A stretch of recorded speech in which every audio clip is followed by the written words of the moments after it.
Fala pessoal, iniciando mais um episódio do Vorne Comando. E hoje é com uma pessoa que pediram várias vezes, né? É ele, o terror da DE, Major Muri. Boa noite, senhores. Feliz de estar aqui, comandante. É uma alegria a gente poder passar um pouquinho do que a gente faz, da nossa vivência, do nosso dia a dia. É sempre uma honra. É isso, irmão. A gente vai bater um papo aqui sobre sua experiência aí lá no Cefap, sua experiência na Polícia Militar. E aí eu queria que tu fizesse uma apresentação, né? Quanto tempo tem de polícia, né? Os locais que tu já trabalhou. Fala pra gente aí um pouquinho pra gente começar esse bate-papo aqui e dar uma relaxada. Isso. Senhores, tenho 19 anos de polícia. Sou aspirante 2009. Antigo. Antigo, 19, quase 20, quase 2 décadas. E aspirante 2009, entrei em 2007. Um abraço pra turma de 2009. Isso, um abraço aí pra minha turma extraordinária. Não vou dizer que é a melhor turma, porque o comandante tá aqui, a gente não pode se perder, não. E a gente começou há 19 anos e 3 anos de formação, foi meu último curso aí, de 3 anos. Saiu da academia, fosse pra que unidade? E aí eu saí, fui pro 17º Batalhão. Ó, foi lá pra Paulista, né? Já começou já pesado, né? Carga ali, a parte operacional bem forte, não é isso? Isso, 2009. Passou quanto tempo lá? 2 anos. Passou 2 anos, seguiu, foi pra onde? 18º Batalhão, outro extremo. Rapaz, saiu de Paulista pra ir lá pra o Cabo de Santo Agostinho, né? Ainda pegava aquela área de praia ali também? Pegava. Toda aquela área de praia, né? Aquela área de praia ali. E é bom que ali a área é bem mornazinha, tranquila, né? Ali, A área quente é pesada. Pesada. Pesado. Depois de lá, fosse pra onde? Lei Seca. Lei Seca. E aí, o pessoal da Lei Seca aí, né? Isso, um abraço pra Lei Seca também. Pegasse muita ocorrência pesada lá, ou aquelas ocorrências assim de vulto. Eu sei que eu já vi várias ocorrências de vulto ali com o pessoal da Lei Seca. Já pegasse alguma assim, que tu lembra assim? São várias comunidades, foram 8 anos e meio. Então, 8 anos e meio? 8 anos e meio. Eu peguei o início da Lei Seca. Então, assim, a gente até a estruturação, isso, tudo, a né? mudança de cultura. Nessa cultura, até o pessoal entender que é necessário, né? Conduzir o veículo sem estar alcoolizado e sair. Foram muitas batalhas, muitas situações, muitas apreensões. Eu lembro, eu quando eu saí da academia, eu também fui para a área de trânsito, eu fui para o batalhão de trânsito, e aí eu tenho muitas experiências também nessa área, e a gente sabe que não é complexa, né? E é necessária, é importante, porque ali a gente salva vidas. Né? Eu sei que seu trabalho ali diário, esforçado, e muitas vezes incompreendido, né? Isso. O cara ele quer se safar de uma coisa que ele tá fazendo errado. Aí ele quer botar a culpa no policial que tá trabalhando, né? No agente, né, que tá ali, tá trabalhando, né? E tem uma frase que diz, tudo passa pelo trânsito. E é verdade. Tudo passa pelo trânsito. Pra mim, tudo de bom e de ruim passa pelo trânsito. O crime começa no trânsito. Seja a pé, de bicicleta, de carro ou de ônibus, o crime vai começar sempre no trânsito. Isso. E a gente realmente assim, fez muita diferença de salvar vidas, assim. Tanto de acidente quanto realmente de assalto. Vários carros roubados paravam antes, eles saíam correndo, porque tinha blitz, arma de fogo, droga, tudo, né? Droga, tudo. Até sequestro a gente pegou. Perfeito. E quem foi que te levou lá pro... Como foi que tu chegou lá no Cefap?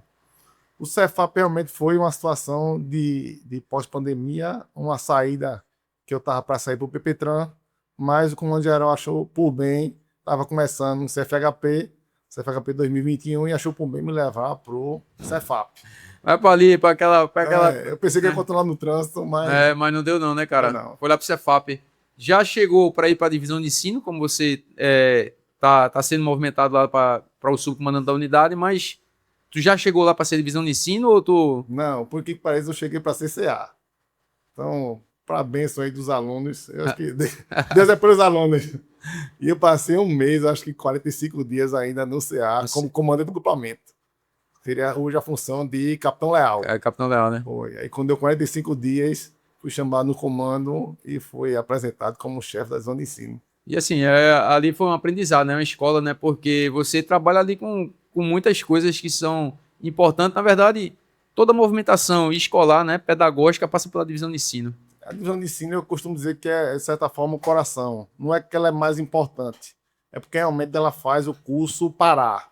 Então, a divisão de ensino, o ensino ele tem que fluir, é o sangue. Então, se é uma casa de ensino, não está tendo ensino, o curso parou, o Cefap não está pulsando e ele está parado. Então, assim, existe uma importância muito grande nessa parte de instrução, de coordenação, de contato com o aluno, de contato com o instrutor. Então, realmente é uma parte bem complexa, bem pesada, Assim, mas, sim, todas as três são muito importantes. O CA, um abraço para o CA também, um abraço para a DA.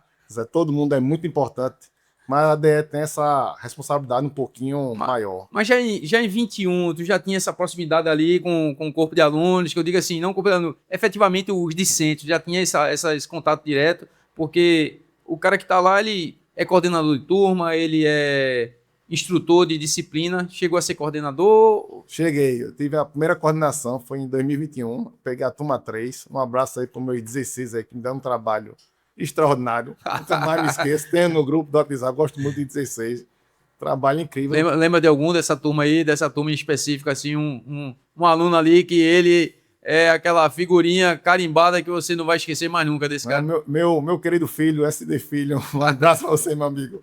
Você é extraordinário. Mas assim, hoje eu trabalho com o SD Alcimar, que foi aluno meu lá na coordenação. Alcimar? Alcimar, a cidade que está hoje na divisão de ensino, e fui coordenador dele de turma. Olha aí. Então, um cara extraordinário. Lemos também. Como a vida, A vida né, é uma roda gigante mesmo, tu passa e passa nisso aí, né?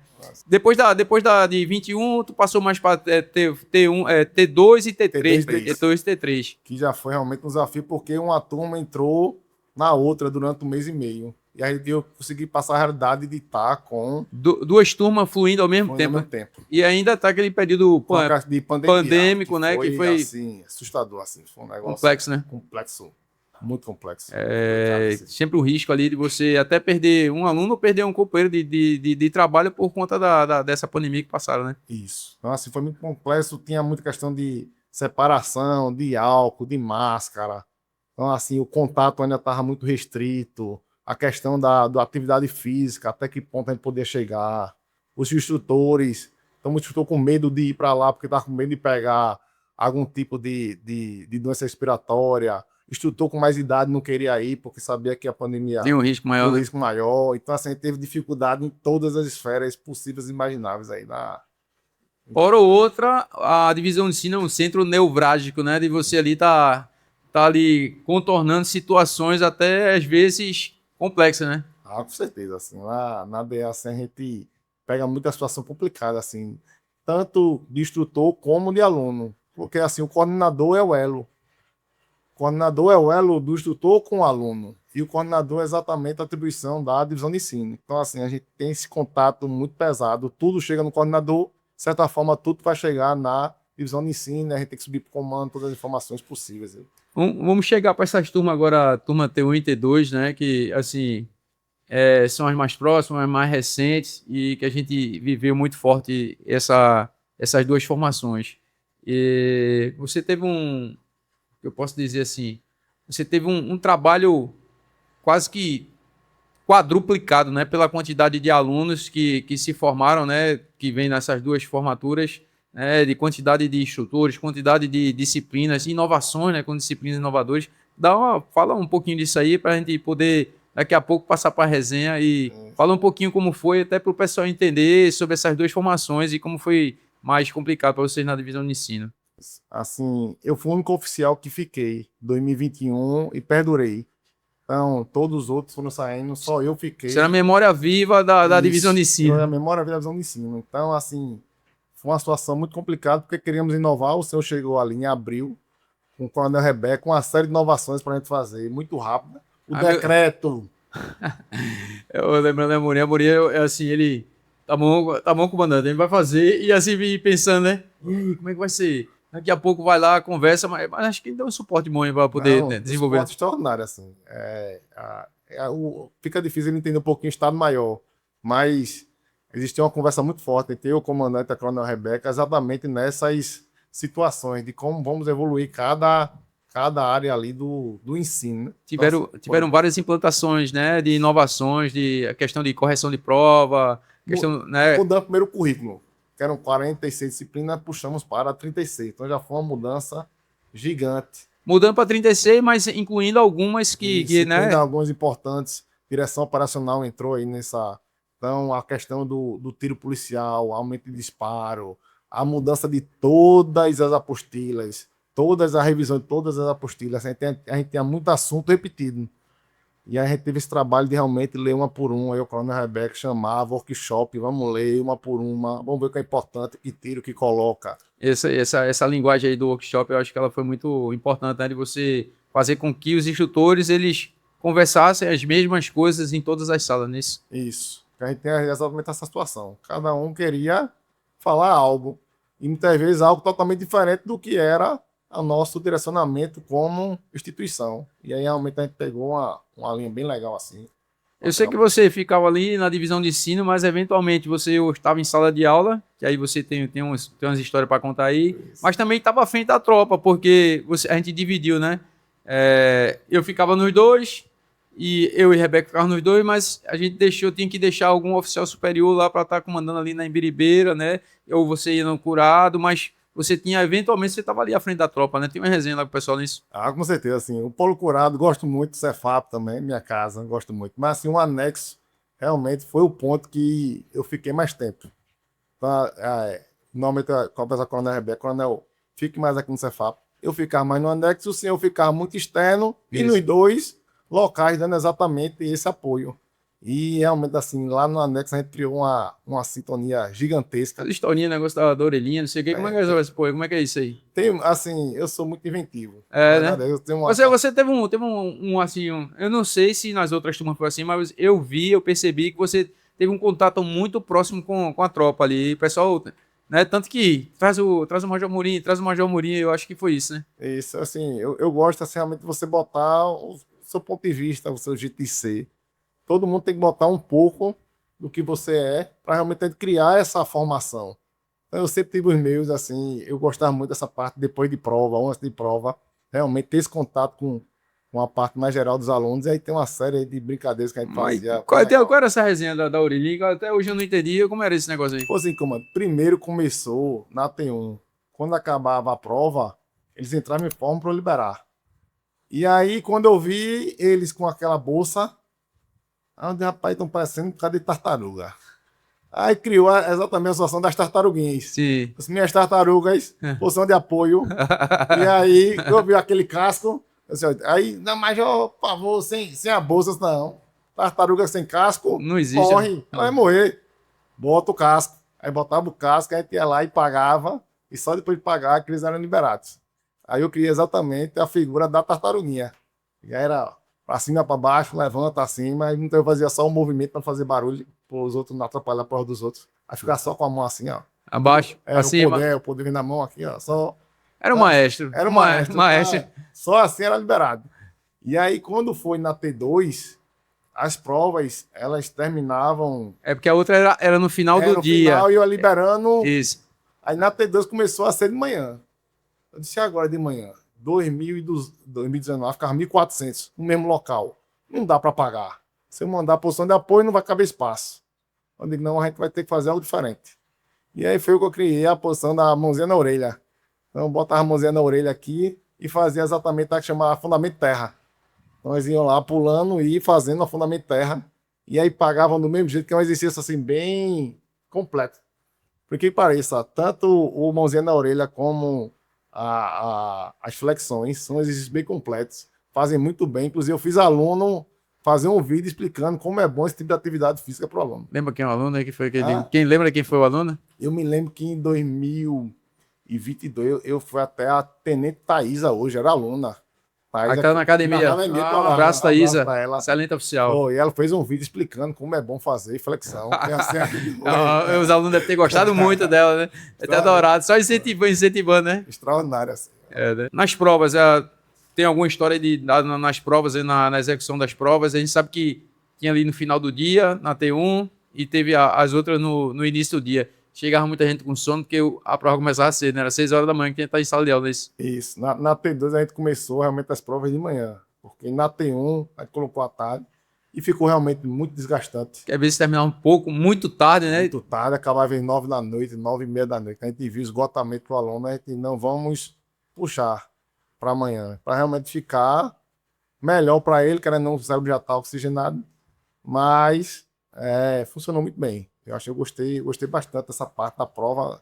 Eu acho que ali a T1, aquele deslocamento, quando começa a ter aula externa, de você ter que fazer lá na arena, ou lá no Cefap e ter que voltar para vir fazer prova, e aí gerava essa questão do horário ali, e foi um ajuste, né, da T1 para T2 que foi importante, né, foi necessário. E assim, eu inovei, de certa forma, como é que eu posso dizer? Eu falo muito com os alunos essa parte de prova. Normalmente eu tenho uma reunião, eles vão lembrar disso. Eu tenho uma reunião antes de começar o curso. Eles têm um momento comigo. E é muito pesado esse momento.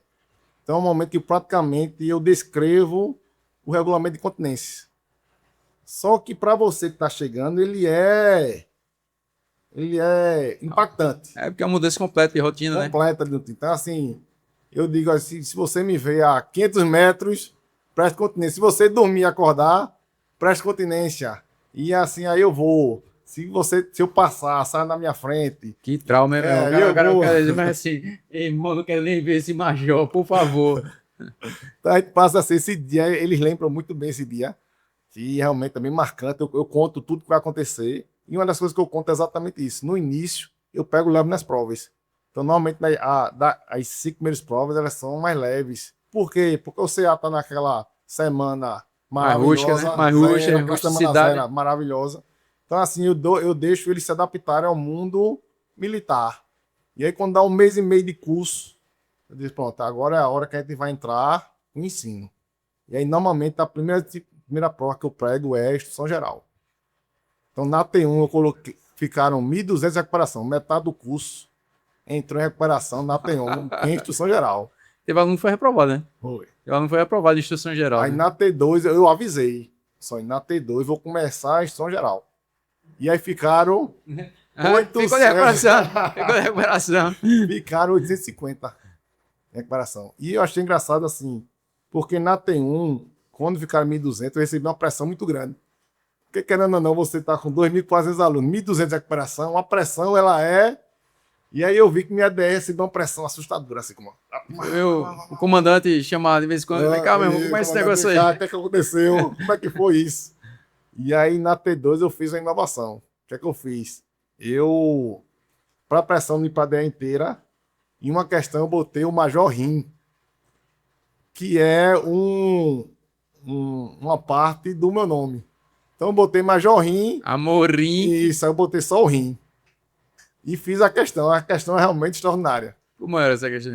Era a questão exatamente a gente comparando a questão de major da polícia com aeronáutica e com marinha.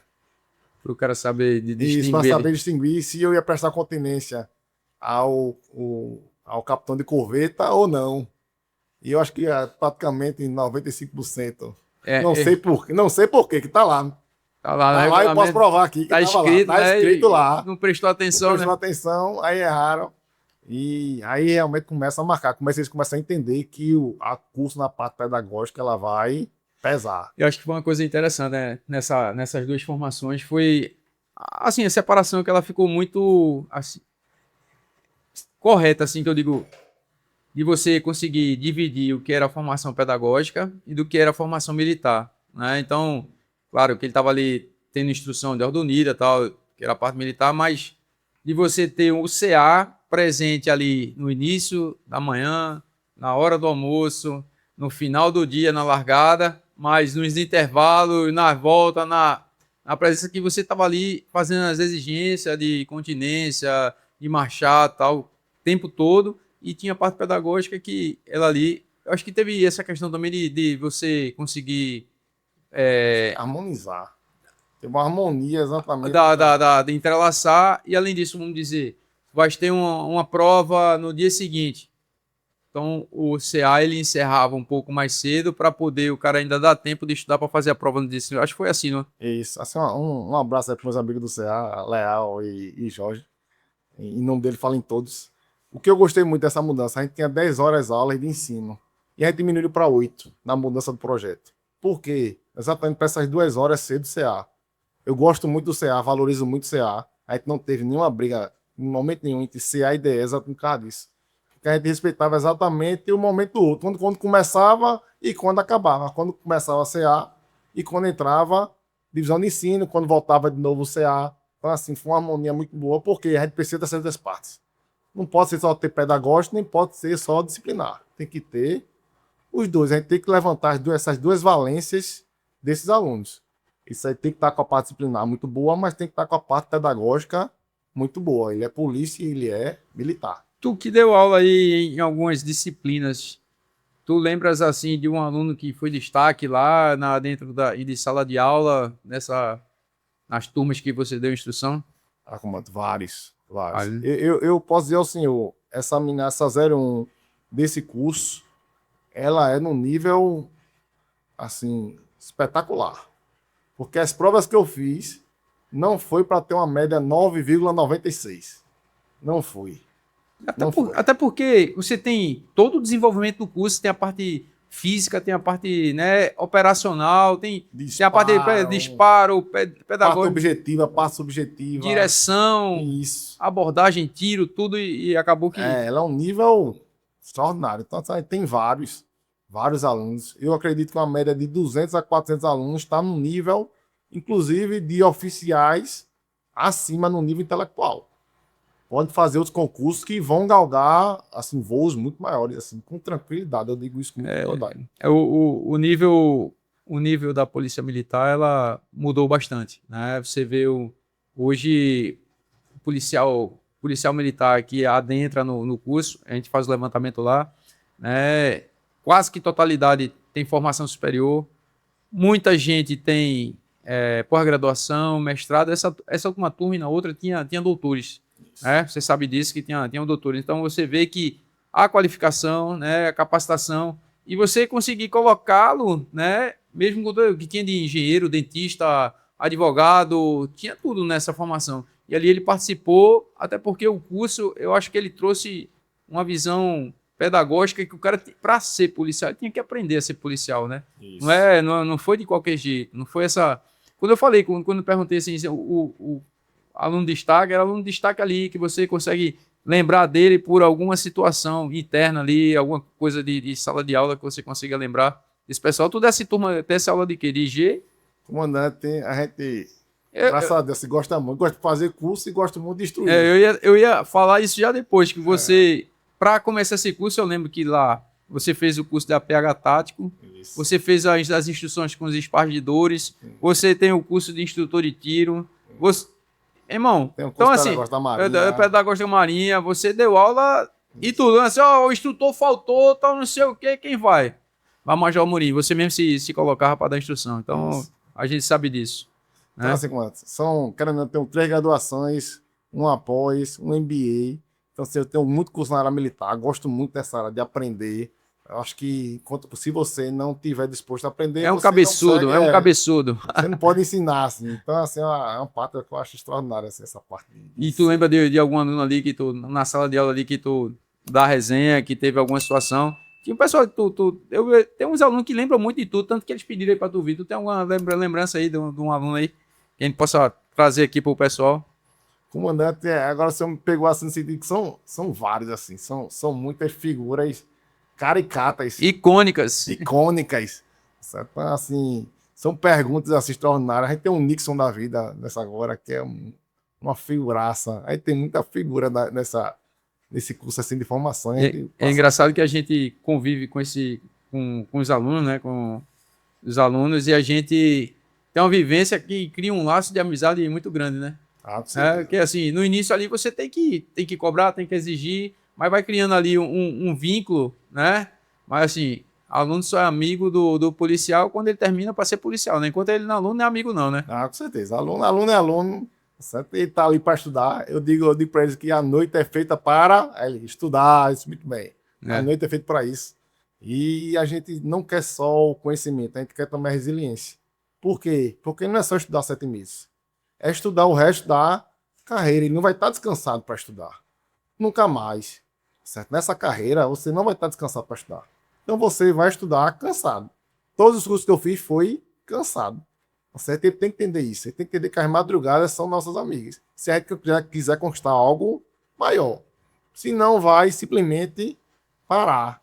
E a sua mente, ela mesmo cansada, se você tem esse foco aí, ela evolui, ela cresce, né? Evolui, ela cresce. Então essa resiliência dele de vou continuar, quero mais, quero uma faculdade. Então eles vão aqui, tirar um PO. Tirou o PO, faculdade. Certo? Eles têm que querer evoluir, eles têm que entender que eu não vou estar descansadinho para fazer na faculdade. Acho que com você eu também. Eu terminei meu curso de Direito, eu trabalhava o dia inteiro, irmão. Trabalhava o dia inteiro, chegava na faculdade para estudar, para terminar o curso de Direito. Tinha dia que eu fui ser logo o chefe da garagem, e tinha muita exigência, as viaturas eram patrimônios, era da carga da unidade, né?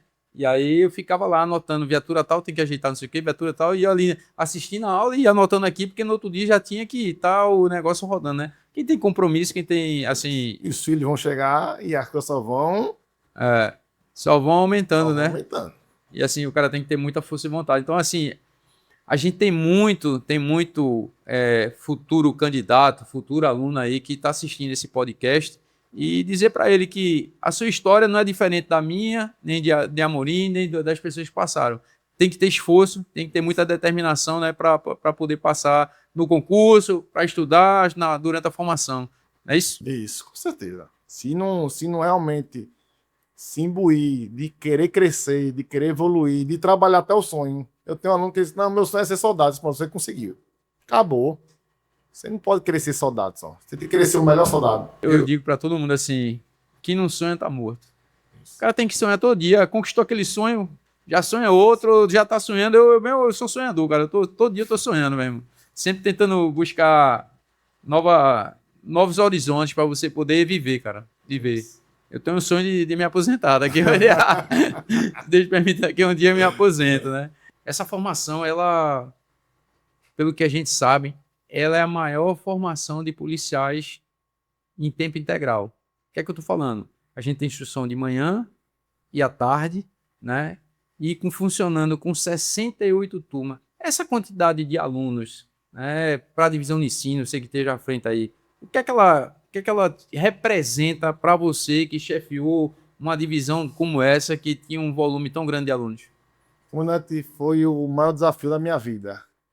Eu costumo dizer que Deus me preparou 17 anos para eu chegar no momento da T1. Acredito, meu irmão, missão de Deus mesmo. Deus me preparou, porque assim, o volume é um negócio grandioso. A gente chegou a ter momentos de ter aluno em 5 locais diferentes. E a gente tem vários oficiais em cada frente dessa, porque a gente não conseguia. E muita oração. Muita oração. Arregimentar as equipes para poder fazer a formação, né?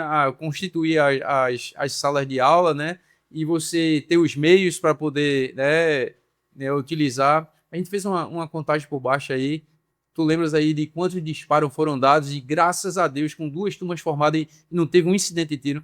Comandante, foram 680 mil na T1 e 737 mil por média na T2. Tá quase 1.200.000 disparos, cara. Né? De pistola, revólver, metralhadora, espingarda calibre 12, fuzil. Foi isso? Isso, com todas as habilitações. Revólver, não, desculpa, nem manda revólver. Ainda tô no meu tempo. Meu tempo que eu dei 10 tiros de revólver no primeiro ano, 10 de segundo, no segundo, terceiro. Mas eles tiveram que conhecer o revólver. Porque eventualmente, quando eles estiverem na rua, eles vão abordar um elemento que está portando um revólver, ele vai ter pelo menos saber abrir o tambor ali para tirar e descarregar. Não é isso? Isso. Eles têm que conhecer os armamentos que nós temos, até porque ele pode aprender um armamento desse. E assim, eles atiraram com o melhor armamento hoje praticamente existente. Então, eles pegaram o Glock, eles pegaram o Beretta, eles estão... Fuzil, né? Fuzil né? CZ, então o fuzil que está sendo utilizado hoje na guerra da Ucrânia. Então, assim, é uma evolução gigantesca. Eles tiveram a instrução de direção com as viaturas que vão utilizar nas ruas, né? É assim, eles não têm noção da grandiosidade disso. Mas só sabe quem viveu quem já passou, né? E tá ali, processo, né? E dá o valor àquela questão da instrução de direção, instrução de tudo, né? Me diga uma coisa. A gente teve uma instrução que era para dos grupos vulneráveis, né? Era isso? Não teve uma das instruções que era especificamente para ser tratado sobre isso, né? Isso. Existia uma demanda já dos direitos humanos. E era pouco. Era pouco. O que é que nós fizemos? Na mudança de matriz, a gente escolheu colocar também qualidade no atendimento a grupos vulneráveis, para exatamente reforçar. A gente colocava direitos humanos no começo e a qualidade exatamente mais perto do fim, exatamente quando ele está mais perto de atender o cidadão. Então, assim, ele vinha com esse conhecimento mais novo na mente. Eu acho que isso fez muita diferença na T1 e vai fazer muita diferença na T2. Você falando em diferença, a gente percebeu, a gente viu na imprensa, nas mídias, em todo lugar, a atuação da T1, o reflexo do trabalho deles, né? E tenho certeza que na T2. O que é que tu pode dizer assim? Por que que isso aconteceu? Qual foi o trabalho que foi feito que teve essa mudança que é como se fosse uma nova geração da polícia? Comandante, eu acho que é todo um entendimento de mudança de perfil, de mudança de mentalidade, de mudança realmente de evolução do policial. Então, essa mentalidade mudou. E assim, não é porque o senhor está na minha frente, não, mas o senhor é um dos principais responsáveis por isso. O senhor já veio com essa visão diferente. Isso contamina. Contamina, eu digo, para o bem. Então, a nossa visão nessa parte militar, ela sempre foi bem forte.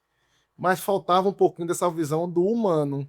A gente tinha, mas não tinha no formato de, pô, se eu quero que ele atenda bem, eu tenho que atender ele bem. O policial tem que ser bem atendido para que ele possa atender bem o cidadão. E o senhor não ensinou isso aos alunos. O senhor ensinou isso à sua tropa. Então, sua tropa ama o senhor, e eu falo isso de coração, na frente do senhor, porque é a verdade. Então, o senhor passou isso para a gente. Quando o aluno tinha alguma dificuldade, o senhor já, olha, a dificuldade é essa, a situação é essa, o acidente foi esse, vamos correr atrás? Quando a tropa passar por isso, o senhor fazia a mesma coisa. Só, a mulher está precisando, fulano está precisando, vamos atender, quer uma viatura, está precisando de apoio, meu amigo. Então, assim, as portas do senhor estavam abertas. Então, quando você é bem recebido, quando você é bem atendido, você atende bem. Isso é interessante, né? A formação de você levar para o aluno, levar ali. Como é que ele. Eu não adiantava eu estar lá como se fosse. Não é chicoteando, que ninguém chicoteia ninguém, mas assim, cobrando, exigindo, né, de uma forma. Quando chegasse na rua, o que, que ele ia fazer? É um reflexo, né, da forma que ele é tratado, ele vai tratar, né? Então, acho que isso foi muito na instrução de abordagem, né, mudou muito, né, da forma que o policial deve ser abordado, esse tratamento humano, né, dele saber que aquela pessoa que ele vai abordar, aquela pessoa que ele vai, como é que chama, dialogar, ele pode ser um parente seu, ele pode ser um amigo seu, pode ser. Então, o cara ele tem que refletir isso aí de uma forma que ele faça com que a pessoa se sinta bem naquele momento da abordagem. A gente viu policiais da T1 aí, uma idosa querendo atravessar, de empurrar uma cadeira de roda, de parar porque um pneu que estava aqui, assim, se coloca no lugar, poxa, pode ser um familiar teu que esteja precisando, não vai ser você, vai ser um outro policial e que seja o mesmo padrão, todos os policiais fazendo da mesma forma, tu vai entender que a polícia militar, ela faz parte da sociedade, os policiais militares fazem parte da sociedade. Então, se a gente é sociedade, que tratem bem a sociedade. Isso. É isso? Então, acho que foi um trabalho muito interessante, muito bom. Mas acho que uma outra coisa que você poderia falar também, eu acho que você viu isso aí, foi a família mais próxima. Pode falar alguma coisa sobre isso aí? Isso. Você não está falando exatamente da empatia. A empatia vem exatamente da família. A família perto, a família próximo, a família vendo o que está acontecendo. Então, o que é que ficar passando a formação? A gente criava uma bolha e assim, eu sou da ideia hoje, amadurecida, de se a gente não fala, se a gente não conta, alguém vai falar por nós. Certo? E não estavam falando... E vai falar do jeito que quiser. Do jeito que quiser. E assim, a gente começou a mostrar o que está acontecendo. Certo? O que vem a cada etapa, da resiliência, da força, o pai e a mãe vê que o seu filho, sua filha está bem. Certo? Ele está passando por... Ele vai correr, vai pagar. Mas assim... Mas vai ter instrução, pô. Ele vai estar feliz, ele vai estar bem, ele vai entender por que ele está pagando. Eu recebi um depoimento de uma mãe que é policial, né? Então, um abraço para ela. Eu me esqueci o nome dela agora, mas eu lembro do filho dela. O nome do filho dela é Miguel, que é o nome do meu filho. E ela falou assim para mim. Até a gente se encontrou. Ela e o esposo dela, a gente se encontrou num bar. E ela falou assim: poxa, como meu filho tá diferente. Tem 19 anos, mas eu já olho ele com um outro amadurecimento. O olhar dele é diferente, o linguajar dele é outro, a postura dele é outra. E isso é uma evolução, né? Da formação, que você vai formando esse caráter, vai formando esse trejeito ali, que vai deixando o cara que vai dizer assim: poxa, meu filho agora é um homem, né? Ele tá assim, é orgulho para a mãe, é orgulho para a família, né? A gente teve um... Depois disso aí, a gente viu que os laranjinhas estão na rua, né? E o laranjinha hoje é como se fosse uma marca de policial que trabalha, né, dentro do padrão, dentro da ordem. Acho que tu pode falar isso um pouquinho também. Isso. A marca Laranjinha ficou exatamente não só abordar, mas a diferença está exatamente na abordagem, na empatia. Cuidar, não Nesse cuidar também, né? cuidado, nesse cuidado. Foi essa junção que fez essa marca realmente ficar tão conhecida. Então, se abordava bastante. Mas quando ele via a dificuldade, ele também ia lá e ajudava. Eu acho que a gente colocou uma disciplina nesse que eu acho bem interessante, que é saúde mental e qualidade de vida. Não tinha. Sim, quando é que eu pensava que no curso militar ia ter saúde mental e qualidade de vida? Para exatamente o aluno entender ele mesmo, certo? Quais doenças ele pode estar passando. Então, assim, no começo ele já começa a perceber. Porque antigamente, você quando já via, já chegava com a depressão profunda. E a depressão ela não chega de uma vez. Ela vai... Até para você entender, um cara que vai atender uma pessoa que está passando por isso, você entender, né? Dos grupos vulneráveis, mas também pessoas que estão passando por um surto psicótico, que está ali com uma crise de ansiedade, né? Com a depressão, e você saber entender isso aí. Isso. Eu tenho uma outra coisa que eu acho que foi relevante aí da formação, e você pode falar um pouco sobre isso, foi a criação do setor psicossocial, né? A gente teve lá Sargento Niedja, um abraço, uma querida aí que a gente sabe que se esforçou demais, o Erenildo, né, a Cabo Daisy e todos os psicólogos que participaram, assistentes sociais participaram desse trabalho. A gente tem muitos alunos que vêm de fora, né, vêm de outros estados, do interior do estado, e eventualmente eles sentem saudade, né? Alguns ali pela vivência, pela convivência, começam a apresentar um pouco de síndrome do pânico, né, e crise de ansiedade. Eu acho que esse trabalho, se você puder falar um pouco também, eu acho que era interessante para a gente poder... O comandante, assim, para mim é um dos pontos altos. É esse cuidado. Eu lembro quando eu fiz o curso da Marinha, tinha lá o SOI, e como o SOI era forte na Marinha, e eu senti essa... A gente tinha, mas era um pontual pequeno, e a partir da T1 a gente criou realmente um núcleo. Então, era um assistente social, era psicólogo. Quando o aluno queria, ele atendia praticamente sempre no mesmo dia. Então, não, eu vou marcar. Não, parou. Tá mal? Parou. Vamos ali. Vamos aqui, cuidar, senta um pouco aqui, respira, Isso, oxigena, respira. conversa, bate um papo, né? Isso, depois volta. E Não, volta. não vai ficar. Mas a gente tem que colocar exatamente ele entendendo o que ele está passando. Eu vi casos lá da gente cuidar da família, cara. De pai, de mãe com dificuldade, assim que eu digo, tava passando por uma situação até, que eu posso dizer, até com depressão, e a gente conseguir trabalhar ali para conseguir um médico para atender, encaminhar. Tinha um outro pai que eu me lembro que estava com uma questão, com um problema cardíaco, e a gente conseguiu dar esse apoio, esse suporte, porque eu sempre falo assim, se a família não está bem, você não vai estar bem.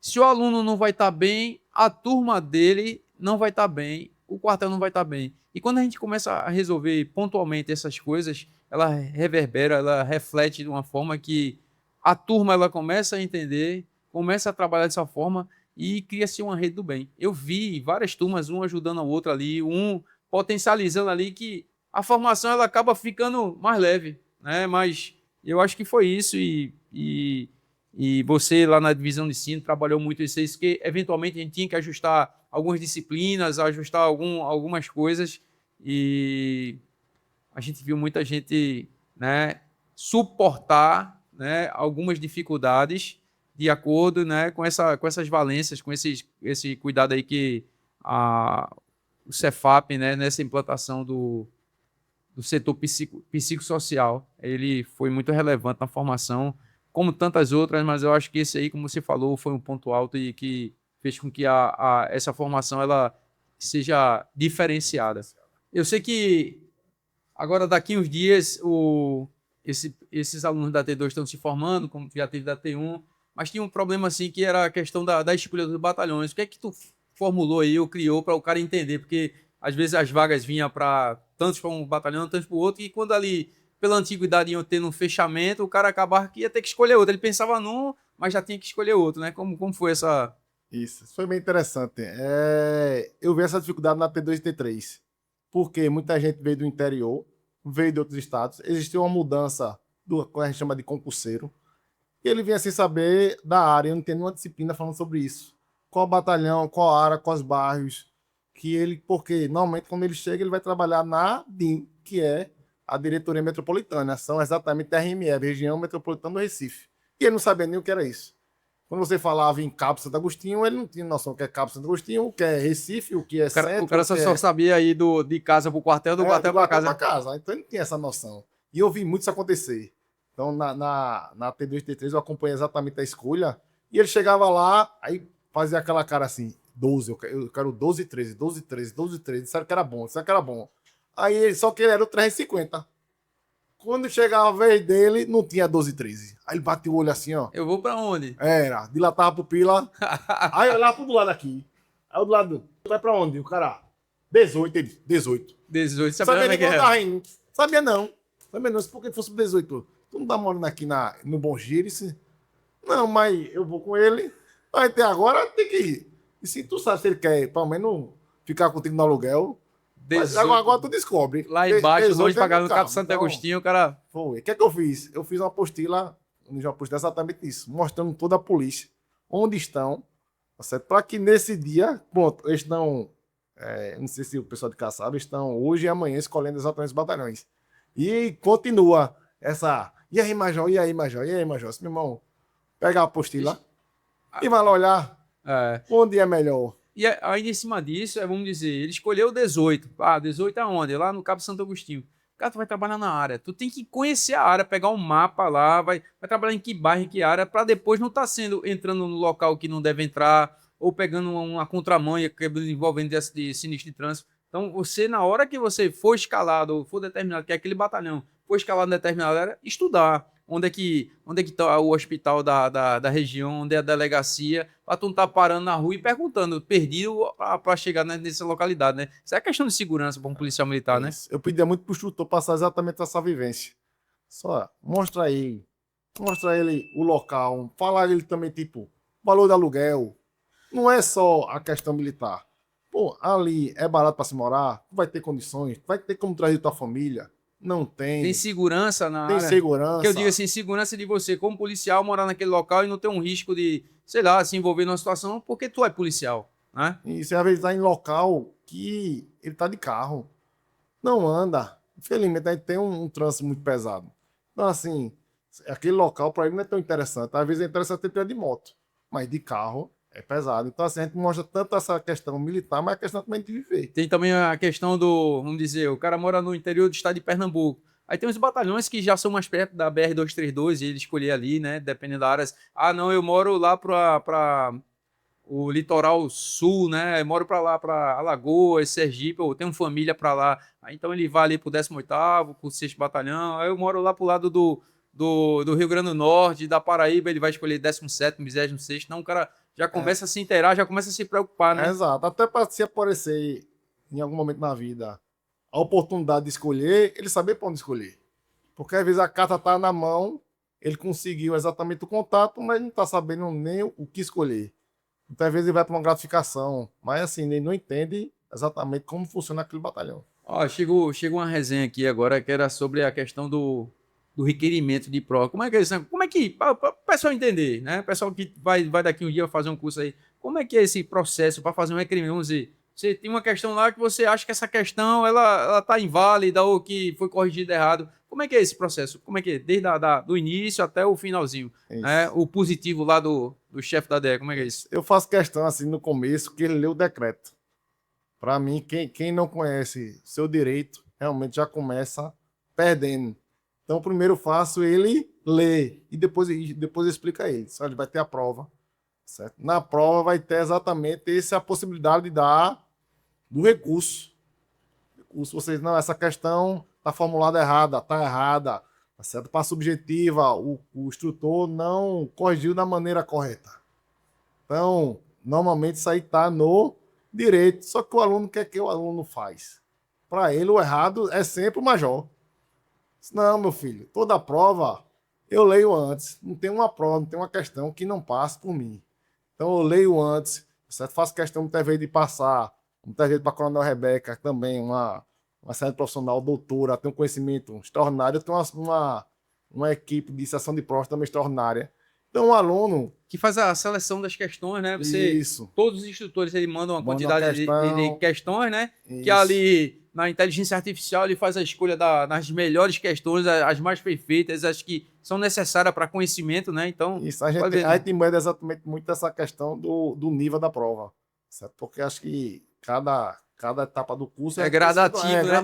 Gradativo. Para depois também a gente dar uma segurada no nível dela. Só que o aluno acha que o errado sou eu. Aí toda vez eu chego lá no palco e...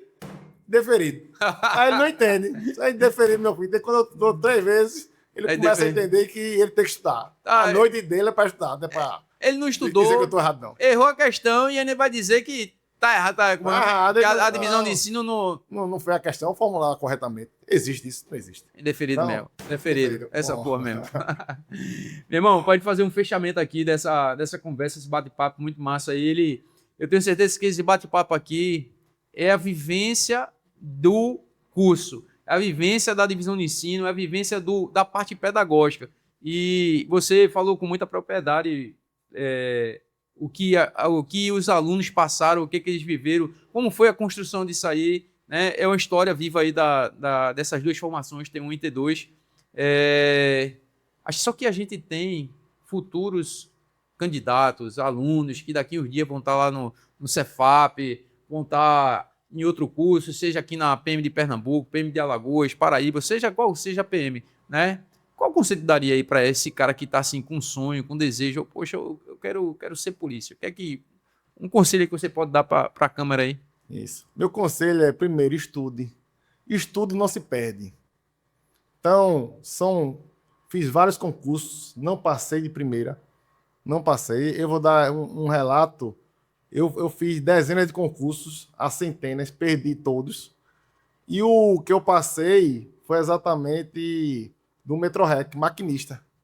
Maquinista. Meu Deus do céu, eu tô pensando. Chegar lá, Amorim, piloto da máquina lá. É, maquinista. Eu já tava treinando. Estação, Verlete, Destino, Jabotão. Então, eu tava exatamente nessa... Meu irmão, é inacreditável. Essa vai ficar pra história.